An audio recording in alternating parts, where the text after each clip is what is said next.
जलियांवाला बाग हत्याकांड की दास्तां।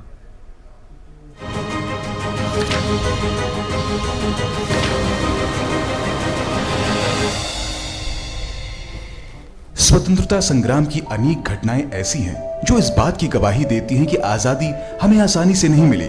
देश की जंग आजादी के इतिहास में कई ऐसी बर्बर घटनाओं का जिक्र है जिनको याद करके हमारी रूह कांप उठती है। देश की आजादी में कई ऐसे नासूर हैं जो आज भी जख्म बनकर चुभते हैं। इन्हीं नासूर में से एक है जलियांवाला बाग। 13 अप्रैल 1919 वह तारीख जिसे याद करने से हर किसी का दिल सहम उठता है।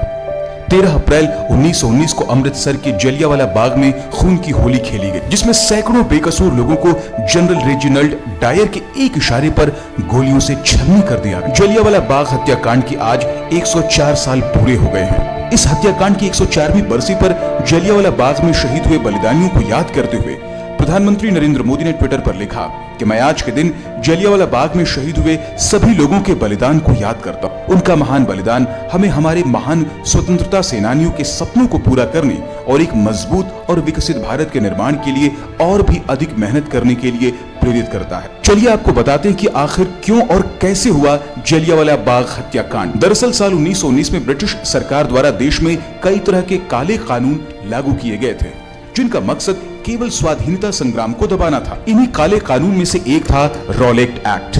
रॉलेट एक्ट के तहत ब्रिटिश सरकार किसी भी भारतीय को शक के आधार पर गिरफ्तार कर सकती थी और बिना किसी न्यायिक प्रक्रिया के गिरफ्तार किए गए व्यक्ति को 2 साल तक जेल में रख सकती थी।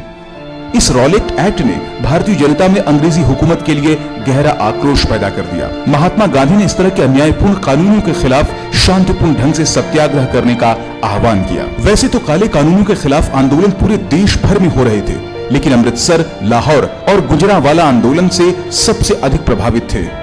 पंजाब में आंदोलन का नेतृत्व डॉक्टर सैफुद्दीन किचलू और डॉक्टर सत्यपाल कर रहे थे। ब्रिटिश अधिकारियों ने पंजाब में दोनों प्रिय नेताओं सैफुद्दीन किचलू और डॉक्टर सत्यपाल को बिना किसी वारंट के गिरफ्तार कर लिया और गिरफ्तार कर नजरबंद कर दिया। इसके बाद बढ़ते विरोध को देख ब्रिटिश सरकार ने पंजाब में मार्शल लॉ लगा दिया और अमृतसर की कमान जनरल डायर को सौंप दी। 13 अप्रैल 1919 को पंजाब के अमृतसर के जलियांवाला बाग में बैसाखी के मौके पर एक सभा का आयोजन किया गया। उस दिन लोग जलियांवाला बाग में सैफुद्दीन किचलू और डॉक्टर सत्यपाल की गिरफ्तारी के विरुद्ध शांतिपूर्वक विरोध सभा कर रहे थे।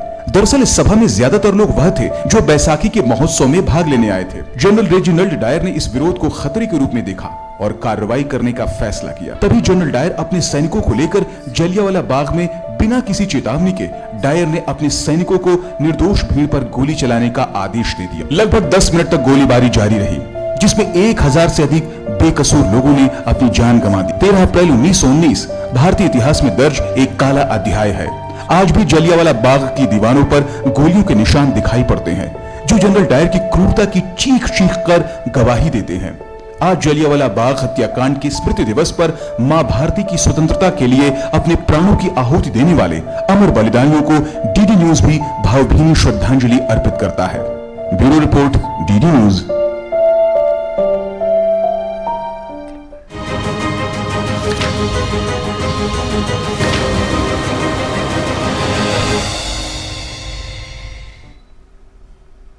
जलियांवाला बाग नरसंहार